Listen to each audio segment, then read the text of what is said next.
Now with augmented reality, we have surgeons in China being able to direct surgery 10,000 kilometers away. Yeah.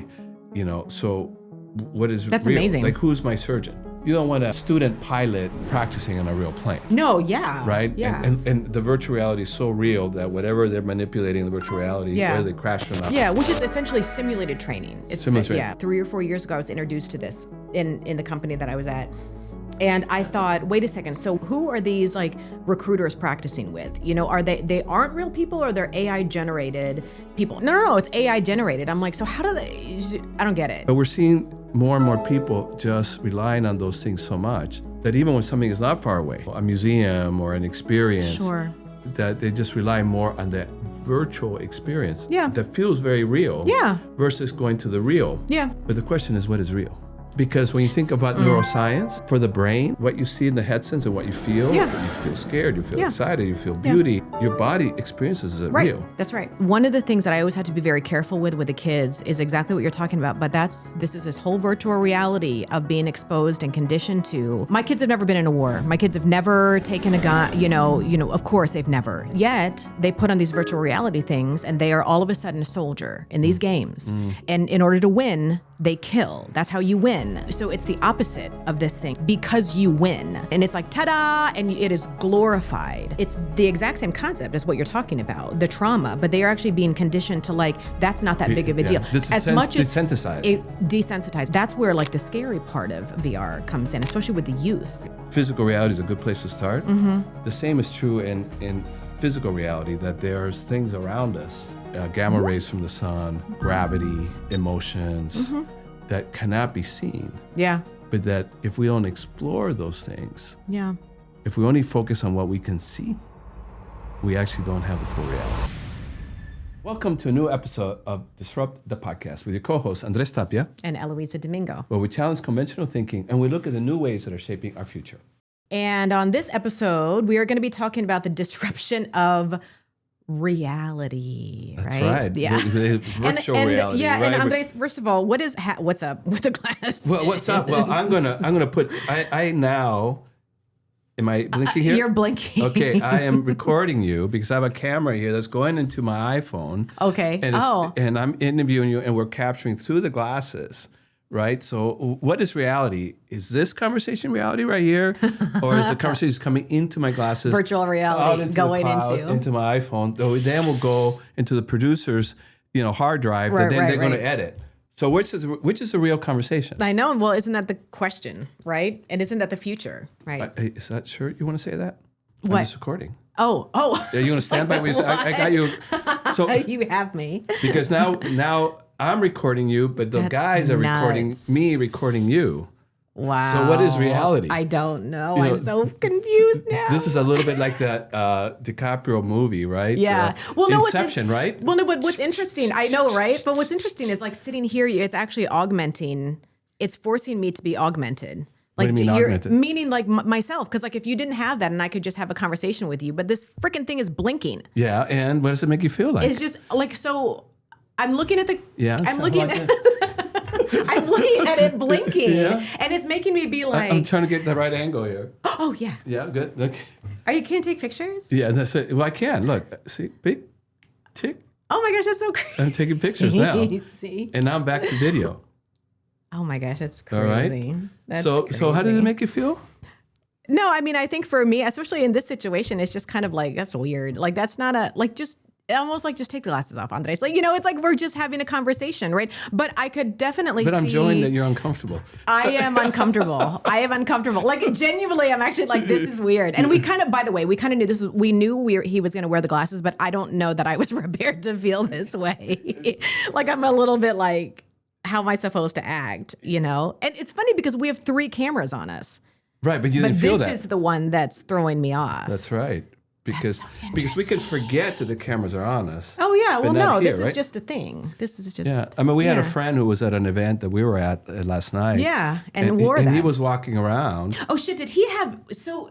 He was recording. And when he was, and people could see that. Yeah, and they could see that it was blinking, so he was transparent. Did they know that? Oh, he was transparent. Yeah, he was transparent, right? But because that light is blinking, but we now have a whole bunch of files. That augmented their conversation with him, though. No, because they were. You think? Yeah, because it would have with me. Yeah, because now they're in video. They're being videotaped in the middle of the conversation. So what you're experiencing with me, they probably experienced with him, right? But see, that's the thing, Andres. Like, if you came up to me, I mean, really. So whoever made these glasses, by the way, who are these by? These are Ray-Ban glasses, but I don't know who did. Meta Facebook. Meta Facebook. Yeah. So here's the thing. Note, I would figure out how to get rid of that blinking crap on the front because here's the thing, because it's throwing me off. But if it wasn't blinking and Andres did this and like, or whoever came up surveillance. To me. Exactly. Yeah. And I think you're going to get a much more like real Eloiza, but like I'm augmenting myself because this thing is blinking. Yeah, that's right. That's so interesting. Are they stylish? They're so cute. Yeah. They're so cute. No, like they're actually really, really stylish. Yeah. Okay, well, cool. Well, so funny. I'm going to take these off now okay. and make you put you at ease. Well, no, did you? Yeah. Well, I'm going to turn it off. Turn.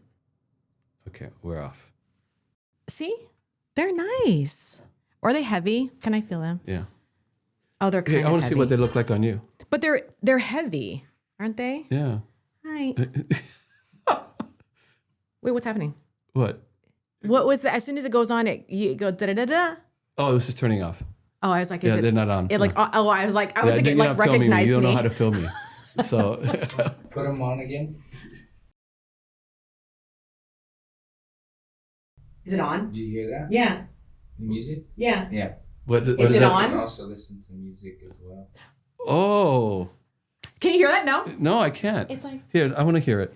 It's Bobby Brown. It's Bobby Brown. Is that right? It's Bobby Brown. It's from the iPhone? I want one. I know. Where'd the music go? Hold on a second. Now I want one. So right now we're breaking the fourth wall because this is actually more real. This augmented reality thing is becoming more real because now we're getting the producer breaking the fourth wall, which we pretend he's not there. Yeah. But now in the virtual augmented reality, we're actually being more real. That's so funny. Yeah. What have we done? We've broken the fourth I wall. want this. But see, that would throw you off if would. this is because it's constantly blinking. Yeah, it's a blinking light. It's like a Black Mirror episode. It really is. Yeah. It's like, so what are you going to say? Yeah. What would the Black Mirror episode do here? I don't know because I don't watch all the Black Mirror episodes. Oh, so you know about them, right? I do, but I don't. It's like social media gone bad. You know, it's like a Twilight Zone of, a modern Twilight Zone, right? Oh yeah. But liking or augmented reality, but just going awry in a very evil, bad way. But let's talk about what's virtual, what's reality. Mm-hmm. Like, for example, now with augmented reality, we have surgeons in China being able to direct surgery, 10,000 kilometers away. Yeah. So what is That's real? amazing. Like, who's my surgeon? Yeah, great point. Right. Because usually the surgeon is the hands-on person right in there touching your body. That's right. And now they're directing a robot to cut you up. Yep. So, and it's bad enough in the United States that healthcare has reduced the amount of interaction with doctors.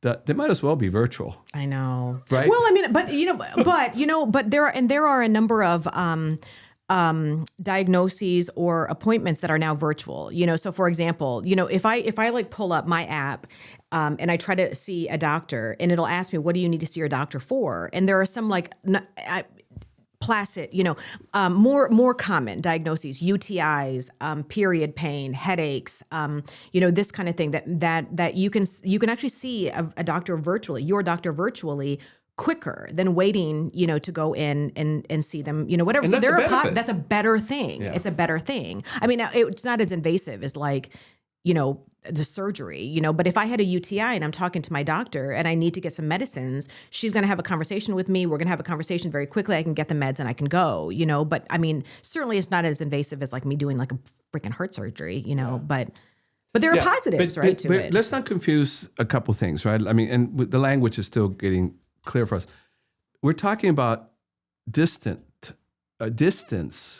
live connection, and augmented by technology that allows AI, for example, to have a patient describe a bunch of symptoms. Doctor is, experienced enough to go, it might be this and that, but the augmented reality in terms of the AI available is simply to add AI to the HI. So that's one thing. Yeah. But also, I want to make sure we talk about, the virtual reality where you're in a world that actually is not physically. Yeah. It's Here. digital. Yeah. Right. Yeah. And so the example that we used about surgery was more of a long distance. It is a long kind of distance, thing, right? Correct. But a virtual reality would be like the simulation of the surgery in a digital experience. Right. Correct. And Correct. and so I like what you talked about. You like the access digitally of a doctor anywhere in the world, virtual, being able to answer your question in the middle of the night, and you don't have to wait for the next day for the appointment if you were lucky to even get one. Right. Yeah. So I want to talk more. Let's move off for now the long distance thing, which as cool as it is, and go to virtual reality. Yeah. And we understand simulation. Okay, that makes sense. You don't want a rookie, a student pilot, practicing on a real plane. No, yeah. Right? Yeah. And the virtual reality is so real that whatever they're manipulating the virtual reality, whether they crash or not. Yeah, which is essentially simulated training. It's So okay, cool. But how do you feel about these virtual worlds when there's the gaming, let's talk about gaming in a moment, but then also training that is really zeroed in on the simulations, like for, leadership, or doing manager training, right? But not necessarily doing we've done design training where you have simulations, but they're with the real simulated, person. Right, correct. Now the simulation's happening with AI. So how do you feel about that? I mean, for me, it's interesting, Andrés. So what I think it was like maybe 3 or 4 years ago, I was introduced to this in the company that I was at, and I thought, wait a second. So who are they practicing with? So who are these like recruiters practicing with? Are they aren't real people, or they're AI generated people? No, it's like, no, it's AI generated. I'm like, so how do they, I don't get it, So now full transparency, I mean, I came from the world that was pre-AI, so it was all it was all just human, I mean, person to person. I was learning from this person. It was all simulation based, and the largest amount of simulation based training that I was exposed to was in pediatric medicine, where there was simulation based training where there was like a mannequin. So for example, at Cincinnati Children's Hospital Medical Center, there was simulation based training where this is actually a real story, where you would call a code blue. Nobody would know whether it was real or not. And it tested how quickly you would respond to the code blue, whether or not you had the appropriate crash cards, and this kind of thing. For example, there was a mannequin that was an adult mannequin. You're in a pediatric institution. There was an adult mannequin that was put up against a vending machine, and there was a code blue that was called on the adult mannequin. So the story is that this adult mannequin was a guardian of a pediatric patient.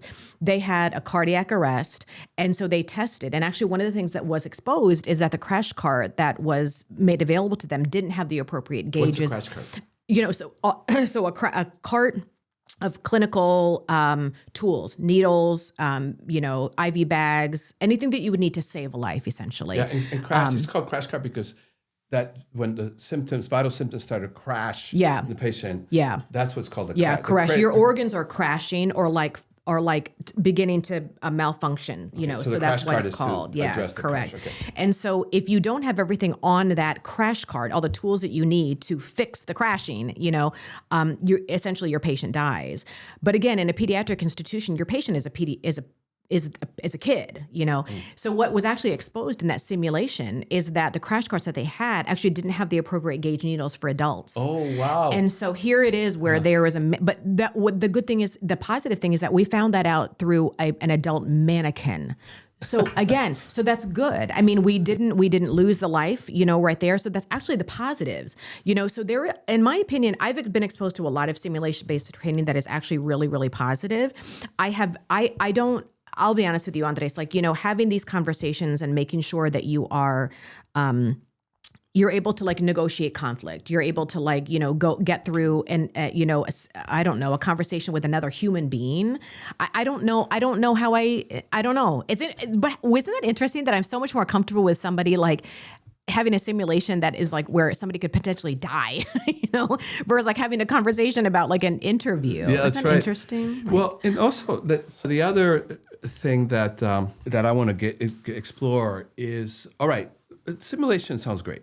No, more than sounds great. It is great. It is great. I was going to say it's wow, good. thank God for the artificial mannequin saving real lives, right? Yeah. Because we saw things we couldn't. I worry about something that is actually kind of cool, and that is, the ability to simulate being in an underwater experience or in a beautiful island or in the Amazon, right? And be able to put a headset on and to feel that you're there, super cool, right? Yeah. I love it, and I've done it, and you marvel and everything. I worry that, and we've seen it, that there's a growing number of people for whom that's enough.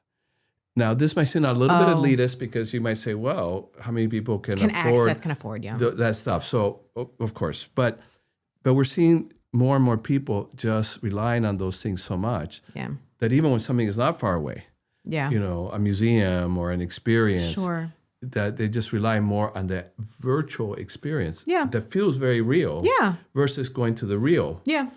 But the question is, what is real? Yeah.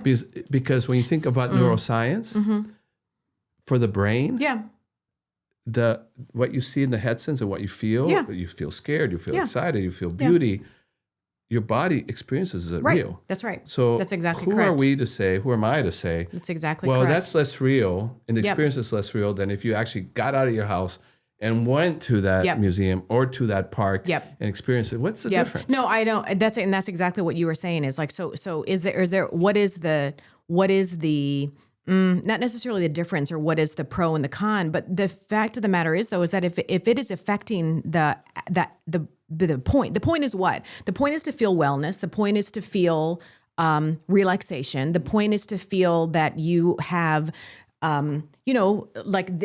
whatever the water gives you, whatever the waterfalls give you, whatever the feeling gives you, I mean, if that dopamine fix is what you need, right now, and you got it. And like you said, and the dopamine fix is real. It is real. So that what you're seeing through the glasses is not technically real. No, it is real. But the effect is real. So what's real? So what's interesting is you made me think, and I have to look back and think, but Chris Hemsworth, he does this amazing Netflix. I think it's either Netflix or Disney. It's on Disney, I think. And there is this episode where he actually uses virtual reality, and they use it to get over certain fears. So he and pulled 5 of his friends, Chris Hemsworth, who is Thor in the Marvel universe, and he's this big, amazing, specimen of human, and he has a real fear of heights. So what they do, So what they do is they put them in this warehouse, and all you're in is this square. So he's like, okay, I can stand on this square, and there's a line, like a piece of tape that goes across. And the woman says, all you're going to do is you're going to walk across this piece of tape. And he's like, okay, So he walks across the piece of tape to another square, and all of his friends do that. And they were like, great, now you're going to put on the VR headset. And the VR headset puts him in the middle of a Grand Canyon where he's walking across the same exact thing with and it's I think that the VR has maybe like a rope on one side, and not 4 out of the 5 guys wouldn't do it. Really? 2 of the guys went and were like, I can't. One guy like almost peed in his pants. One guy like Chris hardly went, and they trained all of them over time to eventually get over it. But you just did it. Your reality was that you just did this very easily. They were all laughing. They were like, ha, whatever, I can do it. They put a very simple, 1 pound, thing. And all 5 of these guys were like, no, tapped out. Like, I'm not doing this. But then the thing that was also real is that they learned how to do it. Exactly. They learned how to do it. For real, they conquered their fear. Yeah. That's real. That's real. So what's real? But to me, what's real is what we just talked about, is the feeling, I mean, that's real. The feeling of fear, that's real. That phobia was real, I mean, the realness was also the ability to get past that. In my opinion, the ability was also the realness was the ability to then say, my fear is real. Whatever is happening in my brain right now is real. I am reacting to whatever is in front of me, even if it's this picture of the Grand Canyon. And what's really funny is, of course, like in this situation, you're fighting with I'm just in the warehouse. I'm just in the warehouse. I'm just in the warehouse. But your brain is telling you, no, you're not. Well, and I'm going to take this out of virtual reality for a moment and augmented reality and just take it all the way to how our brains work in terms of trauma. Because it's the healing of trauma is very similar to what you described with Chris Hemsworth. In that, you have a trauma, let's say a mass shooting, or some terrible car accident, and that trauma gets stuck in your amygdala, in your brain, and it's trapped. And whenever there's a trigger, then that unreleased memory that is just stuck in there just will take over your neurological system. Cortisol levels will go up, and all that stuff. And therapy is about retraining your brain. Right. And what the way you retrain it. You know how you train it? You actually just expose yourself to the trauma. Yeah. And similar to exposing them to the Grand Canyon. Yeah. Over and over and over again until they conquered it for real. That's right. That's exactly how the brain works. Yep, that's right. That you expose it forces you to look at the trauma, go into it, and get closer and closer to it. And in that, the trauma's grip on the amygdala starts to reduce. You are deconditioned. But the thing is, Andrés, so let's take that, so I have kids, right? And one of the things that I always had to be very careful with the kids is exactly what you're talking about. But this is this whole virtual reality of being exposed and conditioned to, they are in a war game. And my kids have never been in a war. My kids have never taken a gun, of course they've never, But yet they put on these virtual reality things and they are all of a sudden a soldier in these games. And in order to win, they kill. That's how you win. And so it's the opposite of this thing. It's not that they're scared of this. You are exposed to this. You are conditioned that this is all okay, because you win.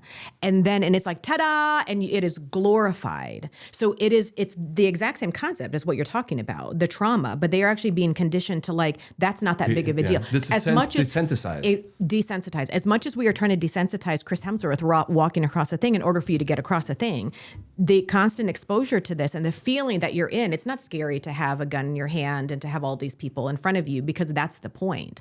That's where the scary part of VR comes in, especially with the youth, and that's a big, obviously that's been a constant debate. Yeah. And so I think, what's coming on a conversation is sort of this, we're talking about augmented reality, right? And then, I don't know, real reality, or flat reality, right? I don't know. But they're not two separate things. No. That augmented reality engages with our actual reality because the augmented can affect our actual neurological system, right? Yeah.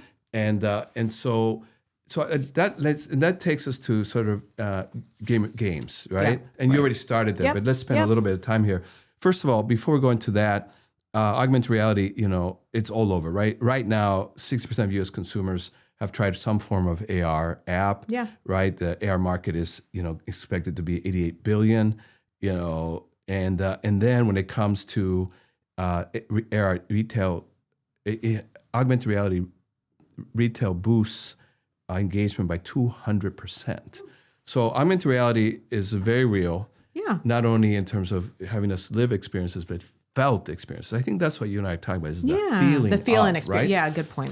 But I want to get to gaming because there's always a lot of debate about, with gamification in games and war games and stuff.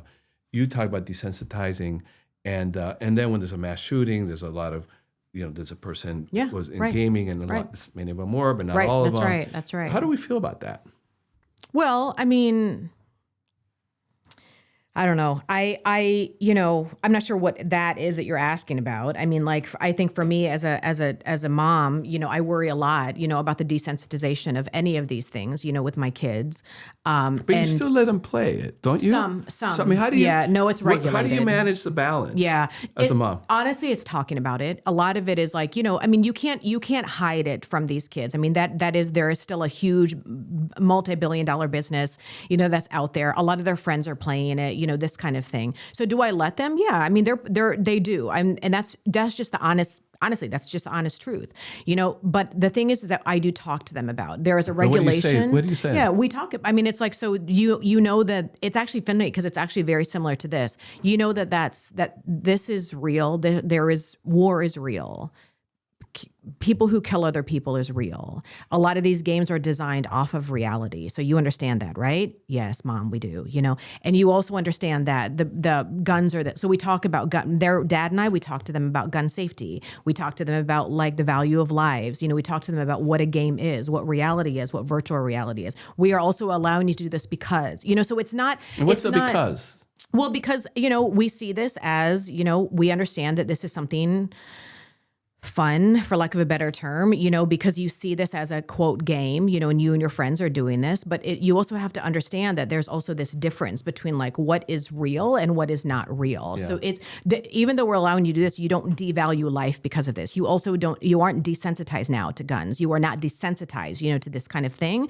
And so, it's hard because I know that there are going to be people out there who, who say, well, then why do you do it in the first place? Look, every family has to handle this on their own. Every family has to do this however you're handling your kids. The way that I handle it is that we talk to them openly. I'm not going to like shove them into the game and be like, have fun, figure it out on your own. In the same way, it's the same thing as like hunting games. There are hunting games that they do, kill the buck gets the most money. If you kill, a female, you actually get minus, we openly talk to them about like the value of animals, what hunting really is. We as a family, do we hunt? I don't know, so, and I know that there's some like, my kids will roll their eyes, but if you choose to go into that space where there's a potential for desensitizing your children around especially these kinds of things, because the research is very clear that allowing your kids to do this kind of thing, there is a higher correlation to them being desensitized around guns, desensitized around human life, desensitized around this kind of thing. The way that we try to do is not to take it away from them, but rather to have a conversation with them about it. And actually, by the way, Meta has invested $36 billion in virtual reality labs. Yeah. And, maybe we need to have some of the investment go into exactly what you're saying. Of course, it's important for the parent to have that conversation. Mm-hmm. Yeah. But wouldn't we also be well off by having some virtual reality experiences that actually educate about that? Mm-hmm. So there's so much of the billions spent on the games that are war and killing and bloodshed, and you're finding a way to balance that, right? But, it seems like we could also leverage the technology to, what would the technology experience be to educate kids about? Well, I could imagine, that there are already something, and I don't know, my assumption is that there's already stuff out there that exists. Virtual. We don't hear. We don't. No, we don't. Virtual, therapies, for example, or like AI-based therapy. Because you and I just recently we had a wellness episode where you and I talked about people finding mental health support online. We didn't necessarily talk about AI-based but there are apps out there that are based in the same way that I would go on my Bank of America app and I can talk to this bot that gets me to a place, gets me to a solution. Like, is it my savings account or is it this? Or like, how do I get, a home equity loan? There are apps out there for the same thing around therapy, So my assumption is that there are already virtual or, AI-based tools that do this for kids, I don't know though. Yeah. And if there are, it'd be nice to hear more about. I was going to say, because you're right, we don't. We hear more about the games than we do, and how much these kids are exposed. Like, absolutely. You're a responsible mom. Your ex-husband is a responsible father. You're actively involved. But how many kids are out there that don't have that balance? Right? Yeah, sure. I'm not about over-regulating, but it'd be nice if there'd be something embedded. Yeah. Into these war games themselves, right? Yeah. I don't know. I don't know what it would look like. But how do we leverage the technology that can stimulate our brains in such a powerful way in a neuro to also stimulate greater oxytocin, greater empathy, greater understanding before it activates the game where you're killing people? Yeah. Well, right. But the other thing too about gamification is because, the generation that grew up with gaming and AR are now entering our workforce and are very, very viable parts of our workforce. So that's why, I mean, the trend is following them, where gamification is now part of how to interview well, how to get your job. I mean, there's even gamification in a lot of the trainings that I've seen around exactly like you said, how to interview well, how to interview your candidate well, gamification around, like asking for a promotion. I mean, there's a lot, that are out there. I mean, the sexual harassment trainings, that are all mandatory, those are all like gamified now. Yeah. Why? Because that's how not me, but the generation grew up and learning. It's a learning and actually, technology that's a very now. good, powerful learning. Yeah, it is. Right? It's a very powerful Again, going back tool. to this activating the neural That's system, right. By the way, as a journalist, kind of old school, it was like, it's all about the facts, right? The facts that you can touch through the five senses, the statistics and stuff like that. And as I lived through life and things like that, you realize that what seems to be real reality has a lot of invisible things. And that journalism zeroed in and dependent on the five senses and just the facts and nothing but the facts can actually mislead you to what's really going on. Wow. Right? And it's the virtual reality conversation that we had and thinking about it over the years, it actually has revealed for me that the five senses is a good place to start. Physical reality is a good place to start. But since augmented reality has told us that it can take us to new places and activate new parts of the brain and reveal new things about ourselves and our health and our thinking, the same is true in physical reality, that there's things around us,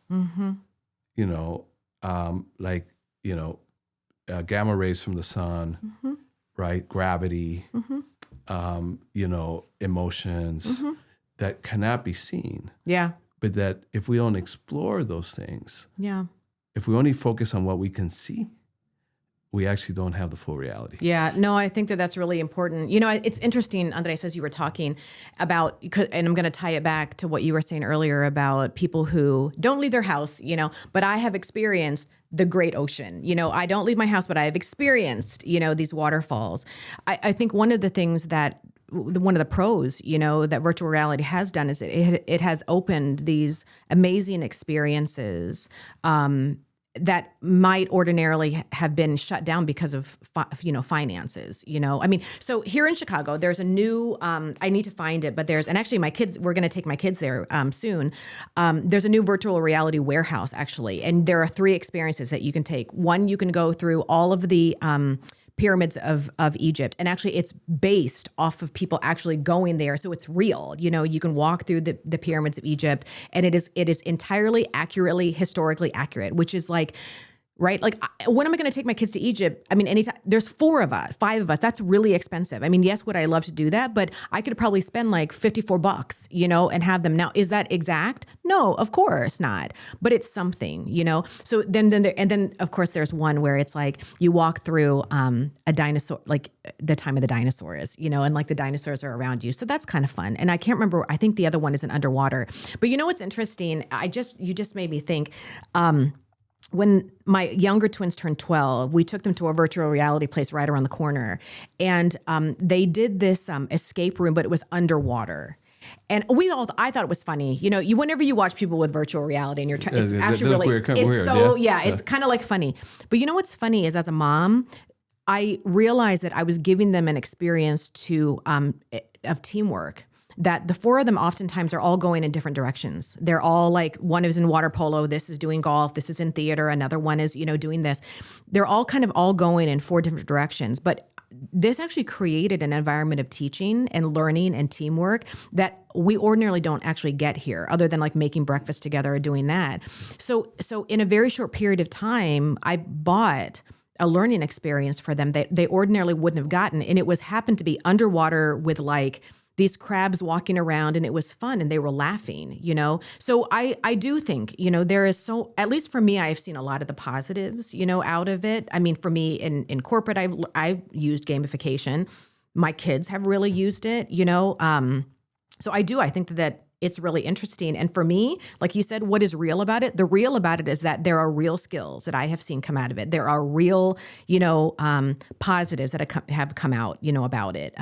There are real, fears that my kids at least have faced. I've seen it, in different places. And I do think that it's also opened up access, to people who may not be able to go to the pyramids, who may not be able to go underwater and see the real turtles, Yeah, so it's like, what is real? It's the same thing as like, isn't perception reality though? That's right. So, yeah. Yeah. So here, let's do this here. So these glasses have a translation in it. So okay. You're going to take these, and I'm going to speak to you in Spanish. Now, for the viewers, Eloiza does know Spanish, but we're going to pretend that she doesn't. So, a ver. 64%. Yeah. So, okay. Eloiza, ¿cómo estás hoy día? What do you want me to do? No, it's going to translate for you. So you're going to be able to answer me. Okay, yes, good. Right. I'm good. wait, let's do that again. Okay. So you're going to pretend that it translates. You're going to wait, and then you're going to respond. Mm-hmm. Got it. Okay. Hola, Eloiza, ¿cómo estás hoy día? I'm good today. Thank you for asking. Yeah, es mi gusto estar contigo y me ha encantado el podcast que he hecho contigo y siempre lo disfruto. Okay, what do you want me to Just say in English. Just say, you're replying to me in English. But I know, but I don't exactly know what you just said. Like, but you need. I would have kept it pretty like. Hey, just how are kept you? And then Okay. I know. I got too complicated. Yeah, I do that to Dinara too. Yeah, she's okay. I'm good with my Spanish, and then I get too advanced. Okay. Hola, Luisa. ¿Cómo estás hoy día? Today I'm good. I'm very good. ¿Qué vas a hacer el resto del día? The rest of the day, I'm going to be here with you, and then I've got to get some emails done before tomorrow. Okay, well, muchas gracias. Oh, you're welcome. Yeah, that's okay. Well, so first of all, I love this conversation because I think we took it in a lot of different ways. And, I mean, the fact of the matter is that we started about the disruption of reality, but VR really is part of the future, Yeah. Well, so much so that here's a reveal to you that this is not really Andrés here. It was a hologram. That's awesome. So the whole time you've been in the virtual reality and it felt real, right? Did it feel like me? Absolutely. Yeah. Absolutely. Yeah, there we go. So, absolutely. Well, this is Andrés Tapia, the virtual reality hologram, saying goodbye and ciao to you. That was awesome. This is the real Eloiza. You know where to find Andrés, whoever this person is. You know where to find Eloiza.